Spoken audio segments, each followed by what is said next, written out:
TESOL International Association's English as a Foreign Language EFL intersection is pleased to present this webinar titled A Kindergarten in China Begins Implementation of the Six Principles. Our wonderful speakers today are Tammy Clark and Jay Hooker. We are very pleased to welcome all of you to this webinar. My name is Araceli Salas and I will be your moderator for today's event. Today's presentation will last 60 minutes and includes a question and answer period. To enter a question, simply type your question into the box on the lower left side of your screen and then click on the send button. And now, it is my pleasure to introduce today's speakers, Tammy Clark and Jay Hooker. We're all yours, ladies. Thank you for that wonderful introduction, Araceli. And welcome to the webinar, everyone. Let's get started. Many of you have signed in with a hello in the chat box. Tammy and I would like to know where you are from and what you do. Are you a teacher, administrator, principal, librarian? Please type your responses in the chat box so we can get to know you. And when we read the chapters, we will find out what faraway places you live and work in. Tammy and I live and teach in different parts of the world. And in this day and age, there are many things affecting life and work of teachers that cannot be ignored, like the current coronavirus situation, which has hit China pretty hard.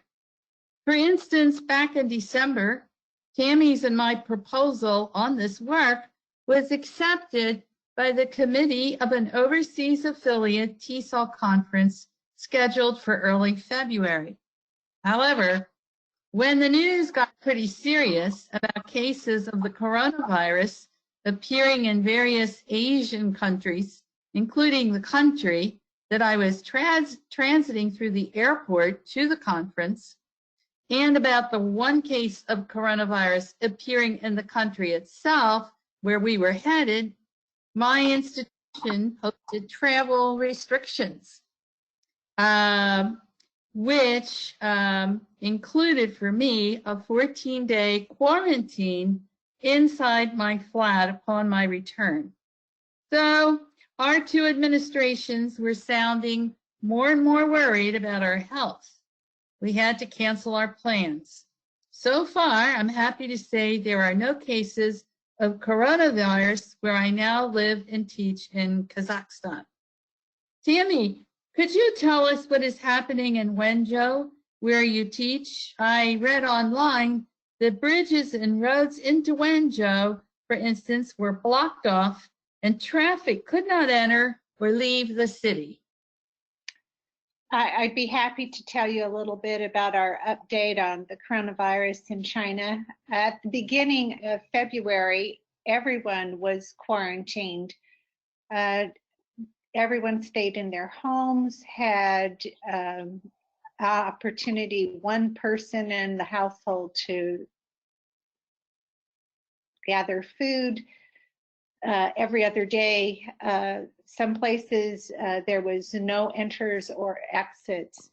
For safety and health, daily checks were done and continue to still be doing. There's been a big effect on kindergartens. We still have no beginning date for education through the Department of Education.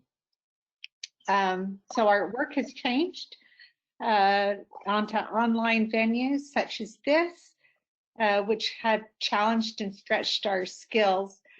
Some good news, I hear that Wuhan has reducing the amount of hospitals that are open because things are changing.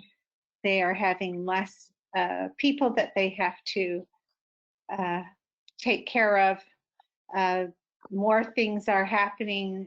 People are able to be out and about a little bit more. We've had people that have been able to access the classrooms as needed. So still nobody's there in school, but we're all working. So that part is. Tammy, that is really good news that things are slowly getting back to normal. Araceli, What have you found out about our participants? What have they shared on the chat? We have Nasiha from Pakistan. She's here. I said that I am in Mexico City. We're waiting for more participation from our attendees. Okay. Hello, Nasiha. I know you from the Middle East, and I see Deborah Short is also online. Okay. Thank you. Tammy, you want to continue? Great. Yes. So let's go ahead and introduce each other here.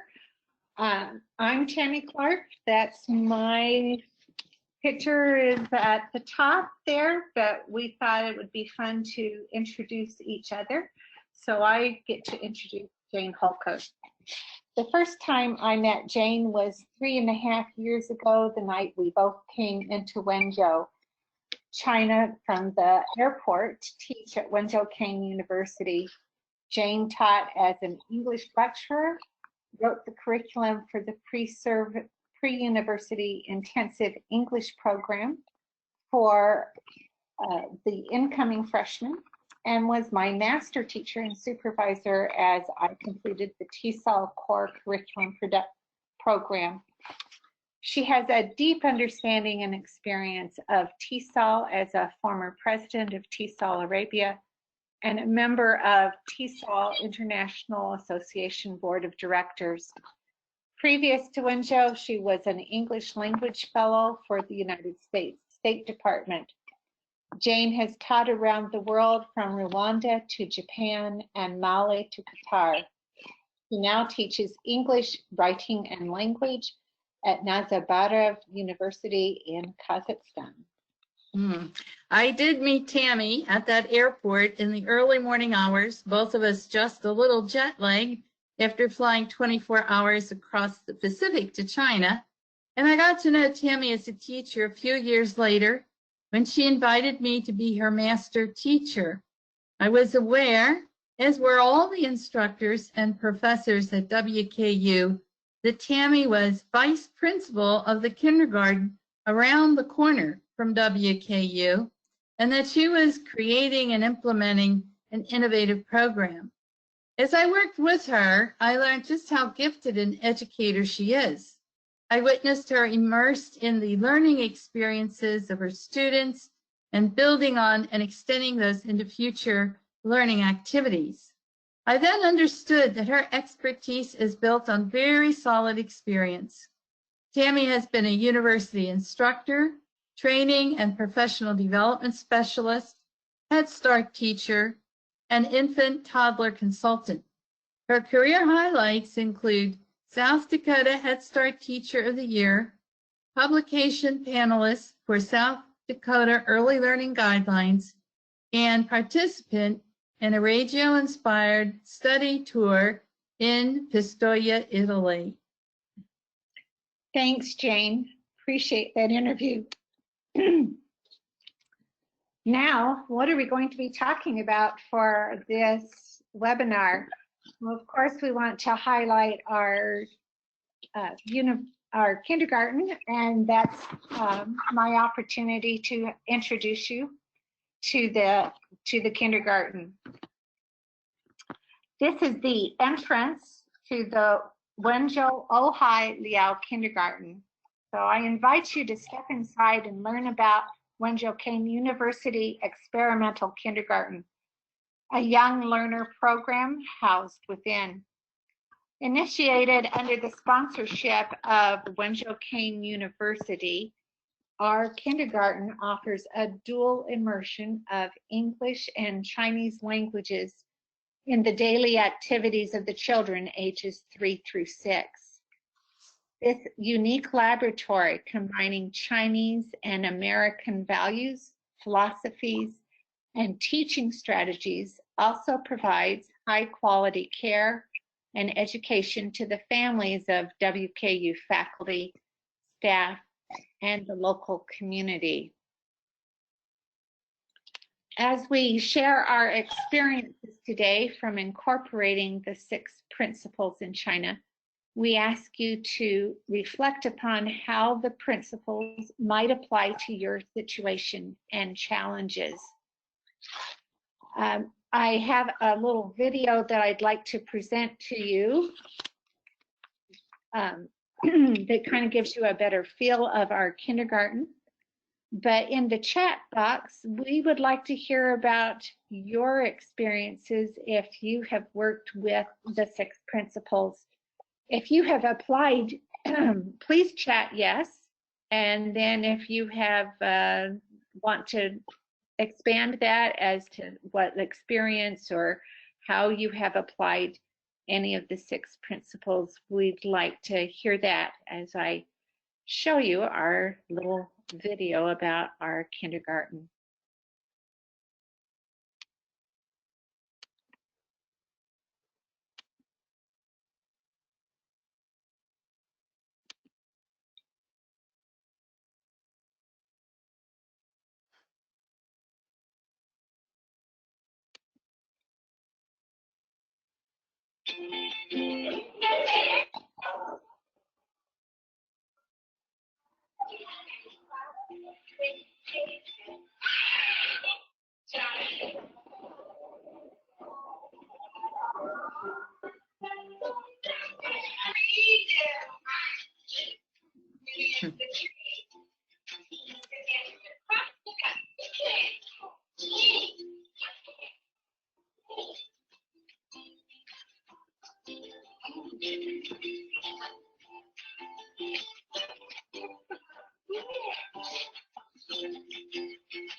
Oh, thank you, Tammy, for that video.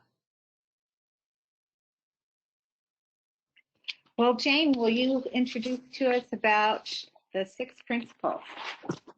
Yes, I just wonder if we, real quick, had any responses to our chat, Araceli, talking about experiences working with the 6 principles. No, not really. I think we all want to learn about the 6 principles. They might be new for some of us, so please go on, instruct us. Okay, thank you, Araceli. Okay, well, the 6 principles is produced by TESOL Press for the entire school community of educators, administrators, English language teachers, content teachers, school librarians, guidance counselors, and other educators. Some of these professionals have not had the opportunities in their pre-service training, which would have prepared them to work as effectively as they can with their English learners. So this publication provides an evidence-based foundation for them by which they examine their instructional practices and work in collaboration to support the English learners in their institutions. Yes, Jane, as an educator who's taught in classrooms, has led teachers both domestically in the U.S. and overseas, I find this book to be an invaluable resource. Yes. The book also provides guidelines for instructors interested in building on student bilingualism, now recognized as generating cognitive benefits and in building student vocabulary pools through reading extensively. Unfortunately, the advantages of bilingualism were not supported by previous legislation domestically. Internationally, the benefits of actively engaging in literacy is supported by the results of the Program for International Student Assessment. Disadvantaged youth, whether in domestic or overseas locations, can actually eliminate about 1/3 of the negative impact of their environment by reading.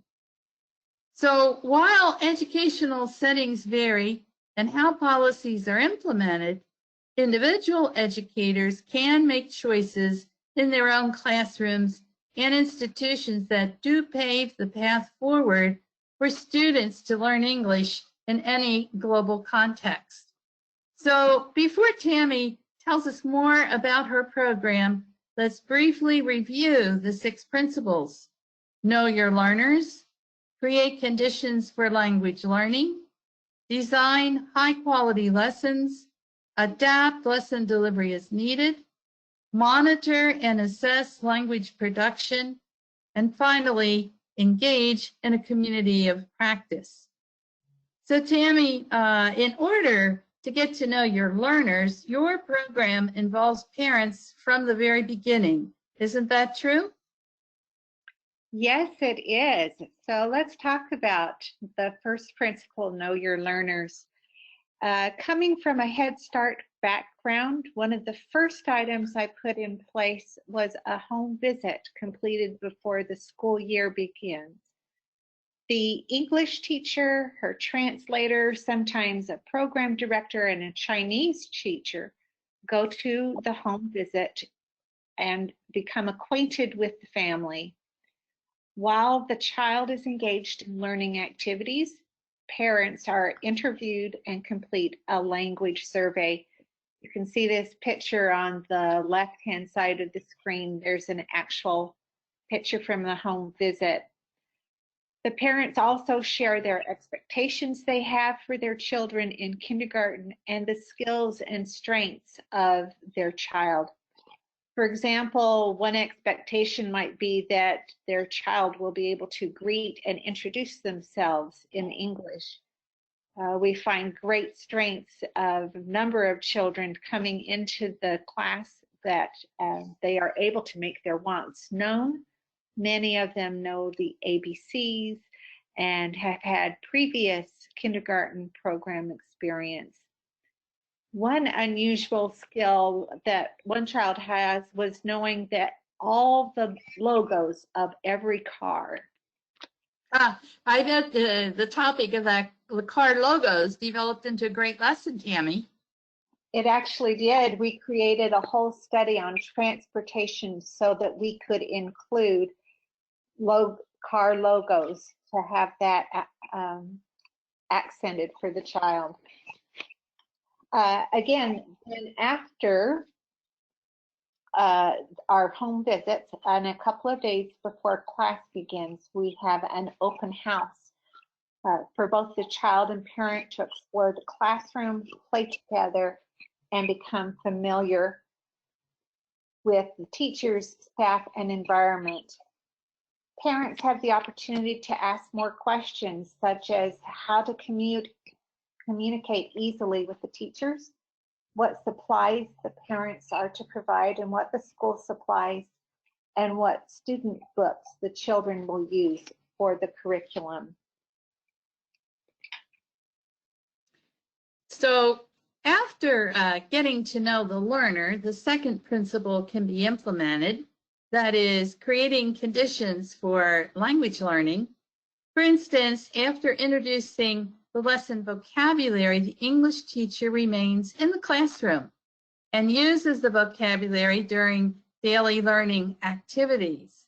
So for example, after teaching the names of items worn during a clothes study, the instructor might pretend to have a shoe store in the drama play area. And she might pretend to repair a shoe while the children learn to tie shoes, work with lacing cards, or reciting nursery rhymes like an old lady who lived in a shoe and diddle diddle dumpling, my son John. She could also show video of a cobbler. Or here's a second example.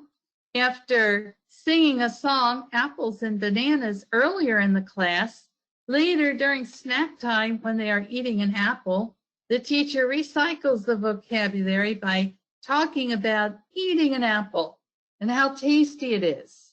Some days later, the teacher sings the song a second time, and the students remember the song and spontaneously join her in singing while eating apples. So we have here a video of those interested in the song. It's available on YouTube, and it's also available on the Chinese site, uq.com, which can be accessed even outside the country of China. Just type in the English, even though it's in Chinese, you just have to type in the English. So let's sing along as Tammy plays the link.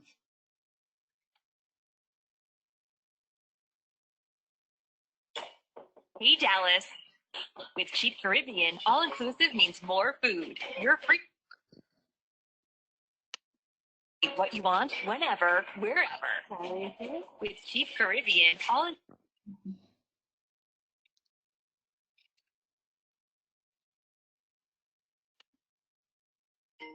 Let's try again here.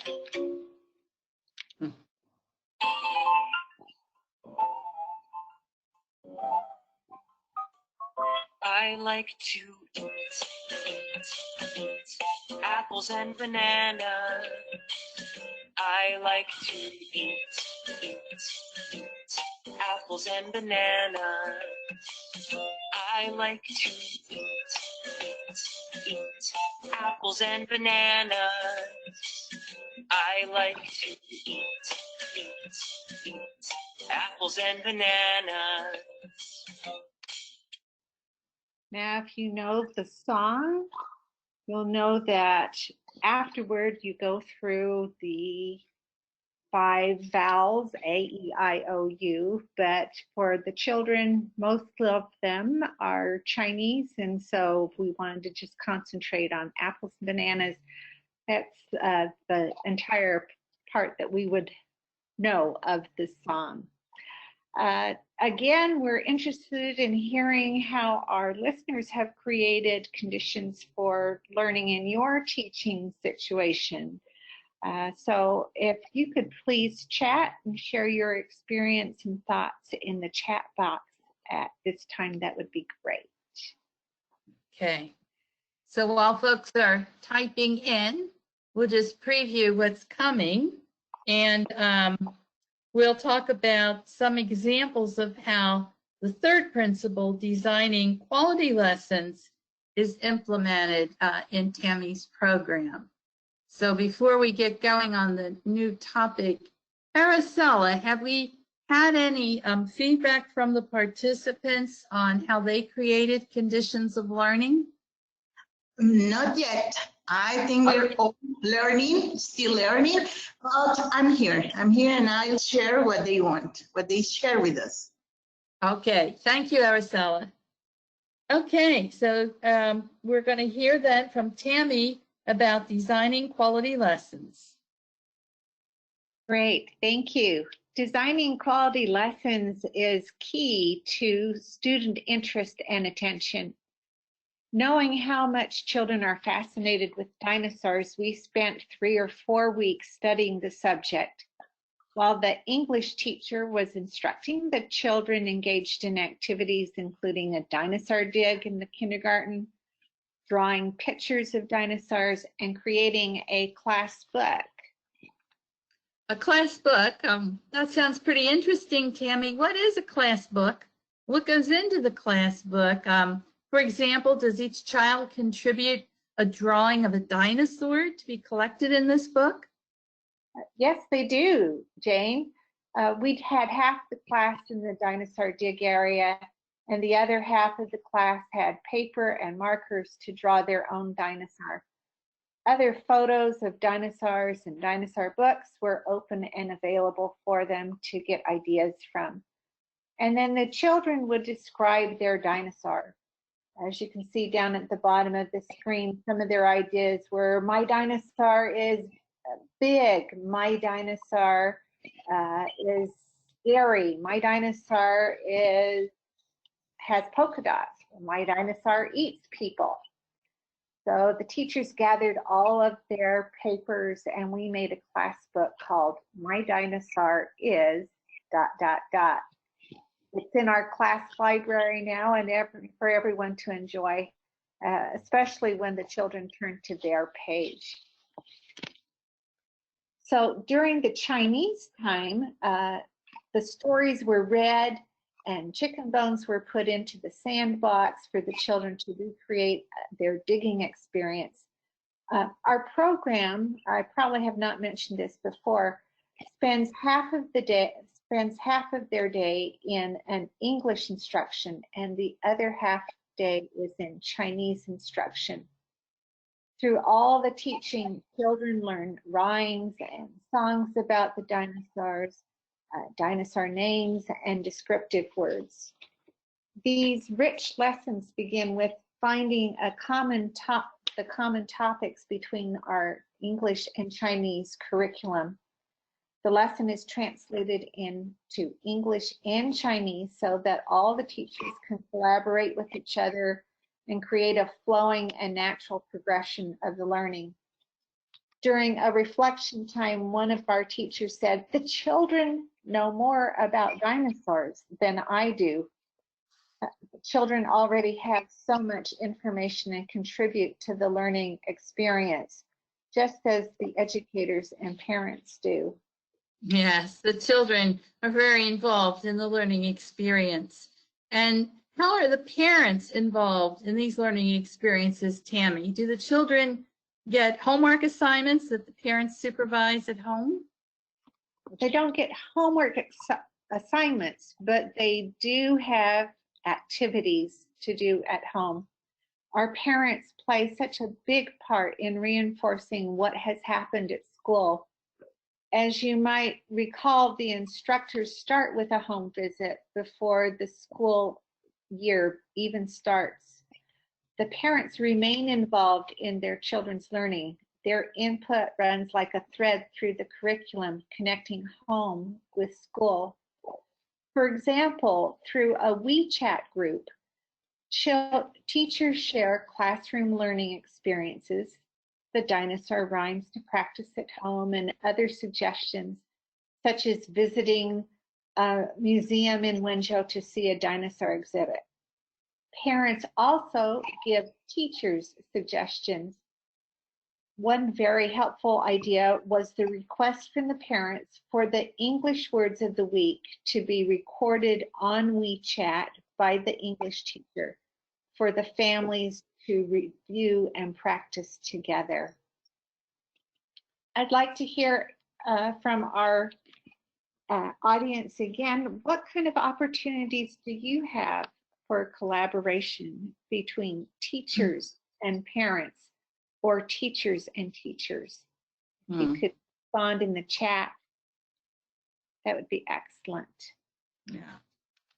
So these are indeed quality lessons, Tammy, that implement the third principle. Yet there must be times when lessons need to be adapted to the needs of the students. Can you provide some scenarios where you implemented Principle 4? Yes, let's talk about Principle 4. So that is adapting lesson delivery as needed. You know, we adapt our lessons daily, probably hourly or minutely sometimes. With students of another language, adaptation is critical. Perhaps it is slowing down our speech. or using visual aids, hands-on activities, or reteaching a skill that has not been mastered. Kindergarten is a place where we learn what affects the whole child, cognitively, physically, socially, skills for life. So at the top of our slide, we have quiet reading time, ended up being book grabbing time from children. When we notice that several children are having difficulty interacting with each other or not included in games due to underdeveloped social skills, we teach the children the names of 3 basic emotions in English: happy, sad, and mad. Pretty easy, small words, and pretty self-explanatory when you are looking at someone's face. We used a lot of resources and techniques from the Center on the Social and Emotional Foundation for Early Learning, or commonly called CEFL.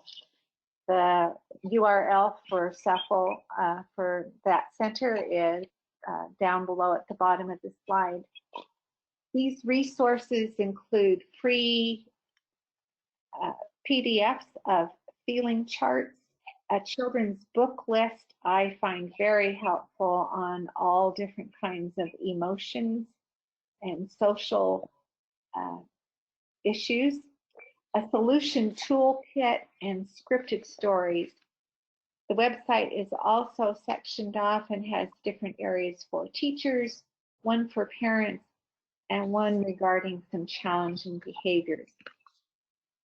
So once the children have a basic understanding and have labels for some of their emotions, such as happy, sad, and mad, then we can,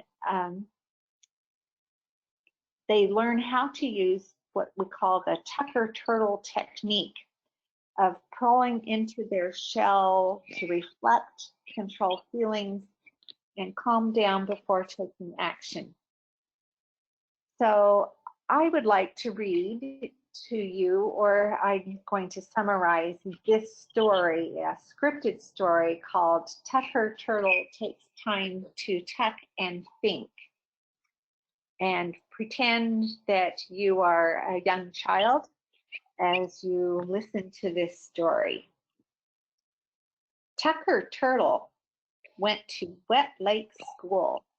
He liked to play with his friends, but when he got mad, he would hit and kick and yell at his friends.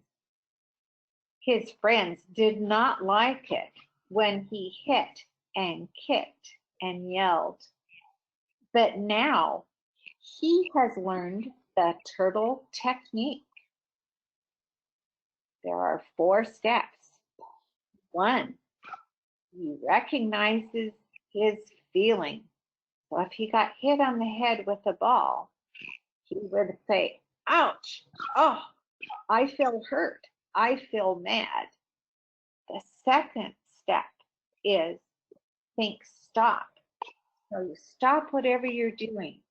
Your body and your hands stay together and you just hold still.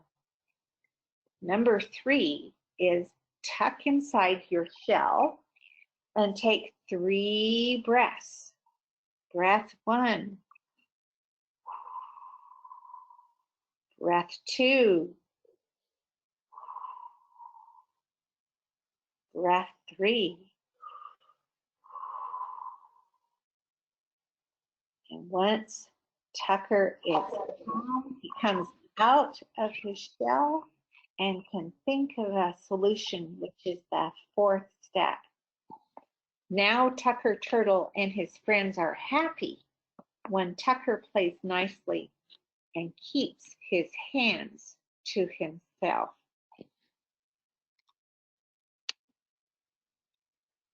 This next slide are the 4 steps. So then as the children hear that story, then we can review and we can practice those steps, not just when we've heard the story, but throughout different parts of the day. and throughout the weeks as we discuss and review how we do things. So step one, perhaps a child has a toy and another child pulls the toy away. So the child that had the toy might think, oh, that makes me mad. So the second step is stop. I've got to keep my hands and my body still and keep my hands and body to myself. So the second step is to stop. And then we practice the third step. What did Tucker Turtle do? He tucked into his shell. We can't tuck into our shell, but we could have a quiet spot or just focus in on ourselves as we do some breathing to calm down. So we practice those breaths. So breathe in, breathe out slowly. That's one. Breathe in, breathe out slowly. That's two. Breathe in, breathe out slowly. That's three. Once you're calm, your brain starts working and you can come and think up of an idea. So this child that had the toy taken away might have the idea, I can tell my friend that makes me mad. That makes me mad when you take my toy away. Or the friend could think, oh, I can say, all right, if you want to play with this toy, okay, but then in a short time, then it'll be my turn. So we're taking turns. Or I could get another toy that I think my friend might like and say, hey, I want my toy back. Here's this toy. So trading off of some toys. Lots of different solutions that you could go about. Yes, all these strategies for interaction, Tammy, are just really interesting. And these quality lessons that are adapted to student needs must be monitored and assessed. I understand that the instructors in this program implement the fifth principle to monitor and assess language production by using a variety of methods, especially the Student Oral Language Observation Matrix, or SOLM. The instructors assess a range of English skills from levels 1 to 5, which includes reproducing simple words to generating a correct whole sentence at native speaker level. The 5 skills rated are comprehension of conversation, speaking fluency, vocabulary use, pronunciation, and grammar and word order. And during the mid-year parent-teacher conference about the kindergarten program to which you, Tammy, invited me, I had the opportunity to observe that keen interest that the parents demonstrated in getting feedback on the progress their children were making. You and your team were able to assure them that feedback was being compiled on each child, both subjective and objective feedback. Comments from the audience indicated that while parents appreciated the written commentary promise, they were highly interested in this objective feedback, which you were able to provide with the results of the SOLM instrument. So, Tammy, I understand that a unique assessment opportunity unexpectedly presented itself. Can you tell us about that? You bet. Let me give you a little background. I have a small video to show you. I had a minor accident that did not allow me to climb stairs. My classroom is on the 3rd floor. We made adaptations and I was able to have lesson time that I could see the children on the ground level, but I missed interacting with the children as often as I did throughout the day the days before my accident. I asked my volunteer to tell the children hi and that I missed them. The volunteer went upstairs, told the children hi for me, and then took this video of the children saying hi back for me to watch. So let's have you listen in. Say Tammy, hello. What you? Tammy, hello. Hello. Hello. Tammy, hello. Yeah. Tammy, hello. Tammy, hello. Tammy, hello. Tammy, hello. Tammy, silent. No.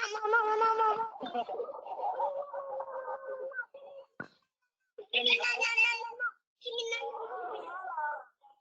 Tammy, hello. Tammy, see you.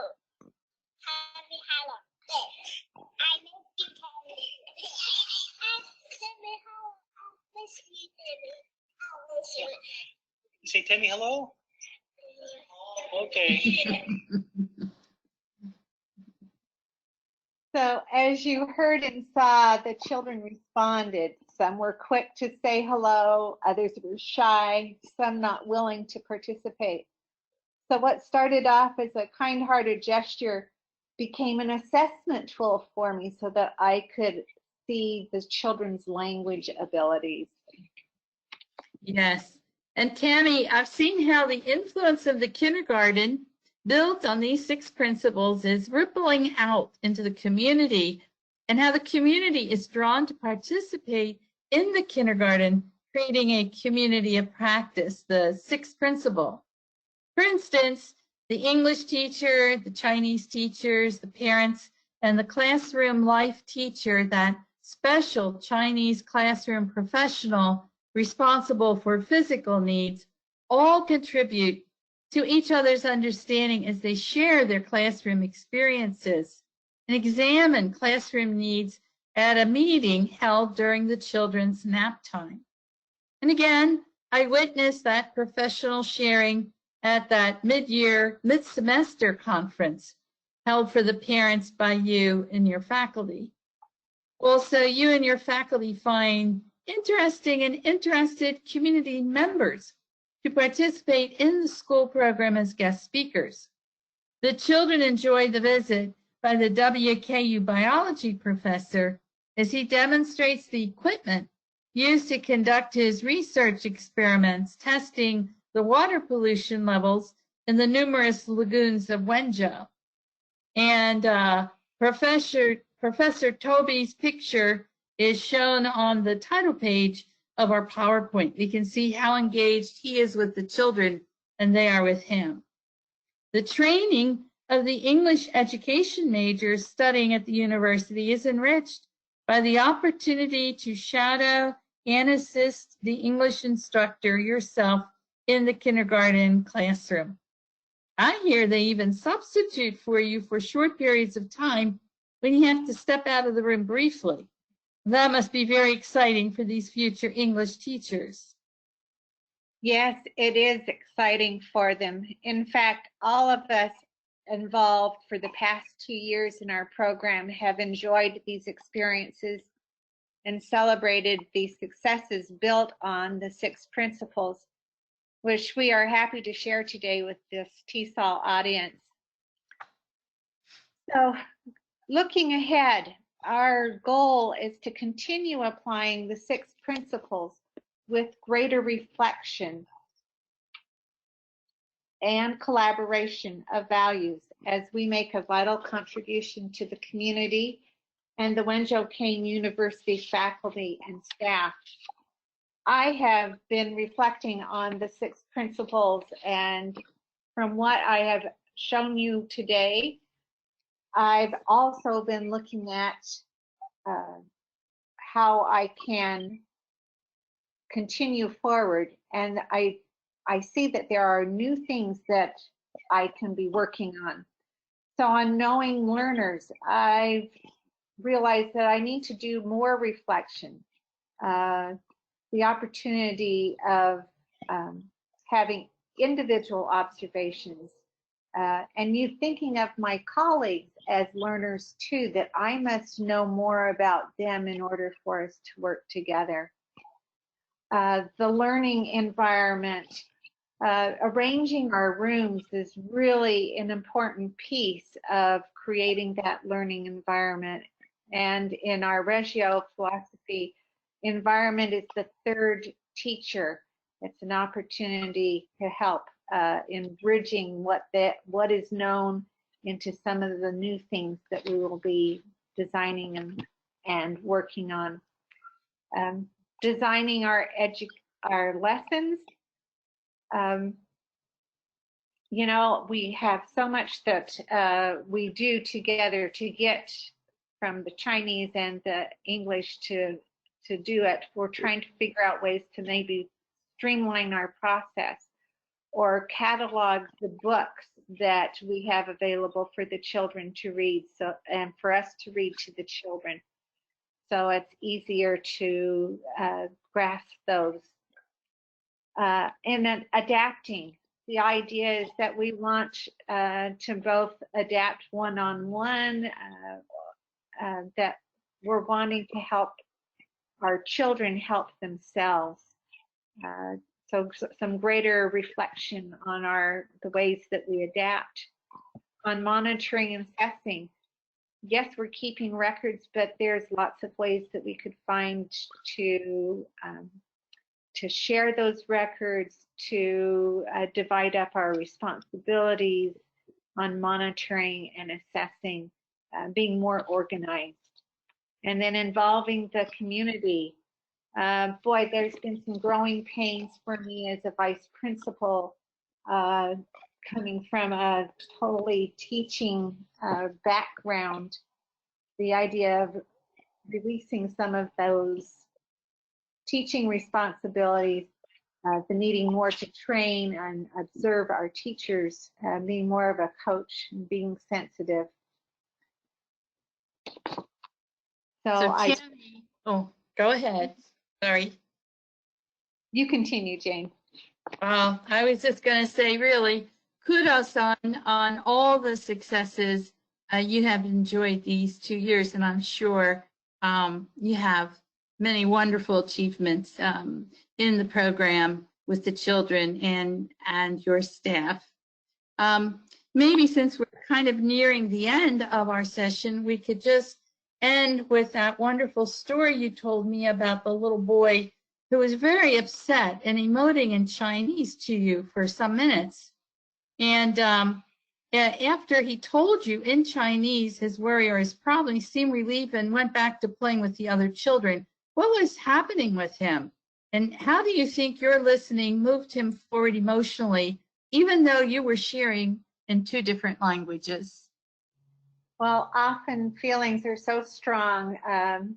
For this little individual that we're talking about, it would result in temper tantrums, full out, throw on the floor, and laying arms and legs. So using those turtle techniques that I've just presented, we try and have a quiet place and deep breathing.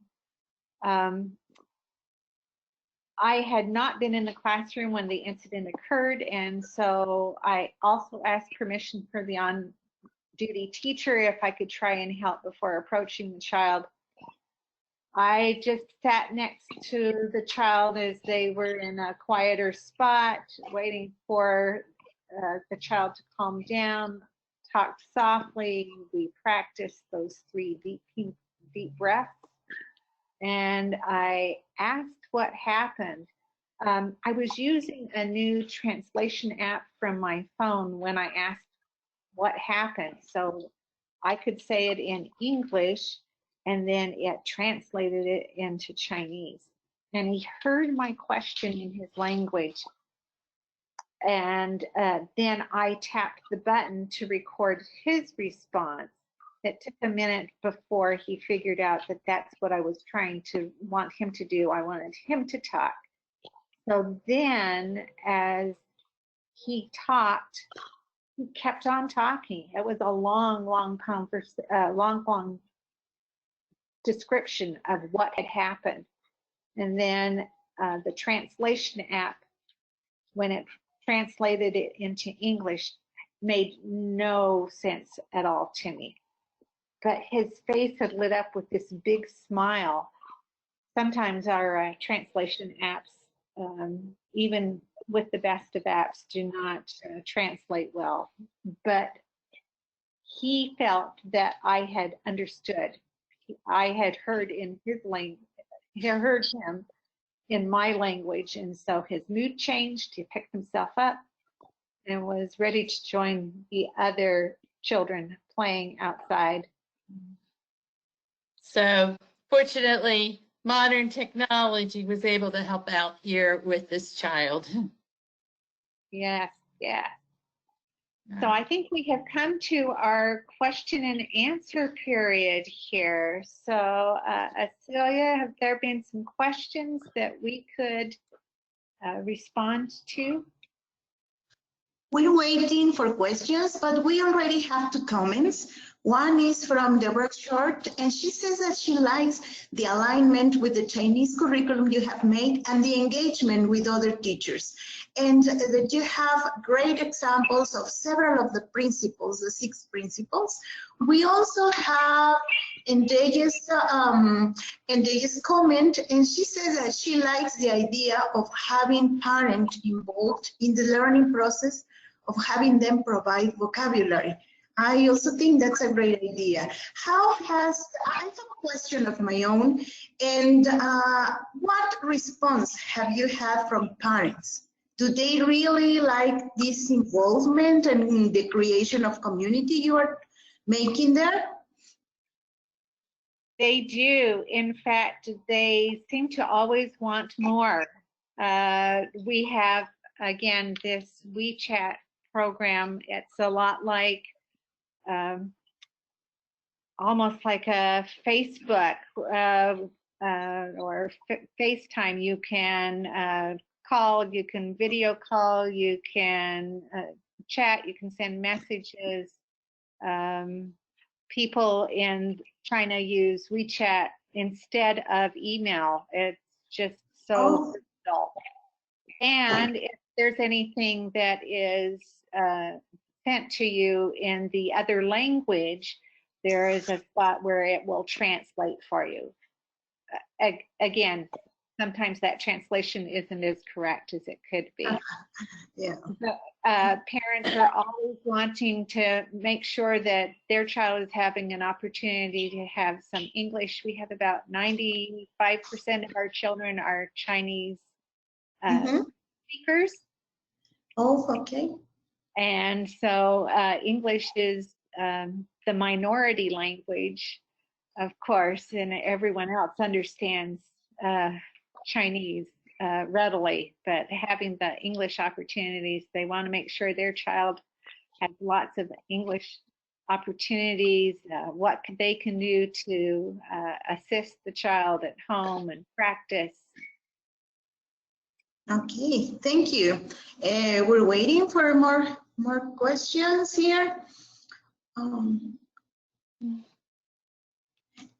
Enrique comments that Kinvolved is a very good tool to use to promote parent-teacher communication and parent involvement. Have you tried that? Kinvolved. Oh, Kimball. Yeah, Kinvolved. I have not tried that. Oh, okay. So that's one suggestion. Any other comments? Well, not really, but from Deborah Short, she thanks, thank you for the wonderful ideas of implementing the six principles in a Chinese kindergarten. Showing how you apply the principles to the EFL context is great professional development for our TESOL members. Thank you. And we also thank you. And well, if that is all, we must conclude today's program. Yeah, you have a comment? Sorry, I just wanted to show our resources, if I could, as our last slide. of course, the 6 principles for exemplary teaching of English learners is the basis here and to highlight our focus. We do have that Center for Social Emotional Foundations for Early Learning with a link there. We also have our WeChat, our official WeChat page, QR code. If you just highlight a phone on there and can access that, you can become part of that official WeChat page that sends things like that first little video that we showed off to you. Again, Jane and I are also available at any time for contact. We'd love to hear your responses or give you some more information. Hopefully our webinar has been like visiting a colleague. We hope we've given you some ideas and encouragement to create on your own. And the idea is to keep on working on those 6 principles, reflect, and try again and work more. Okay, thank you. Thank you very much. Thank you for sharing. And no more comments. So with that, we must conclude today's online program. Today's presentation was titled, A Kindergarten in China Begins Implementation of the 6 Principles. A very special thank you to our presenters, Tammy Clark and Jane Hooker. This concludes the program. You may now disconnect. Thank you very much. Thank you for Thank you, Araceli. Thank you. Thank you, Nancy and Araceli. Yes. Bye-bye.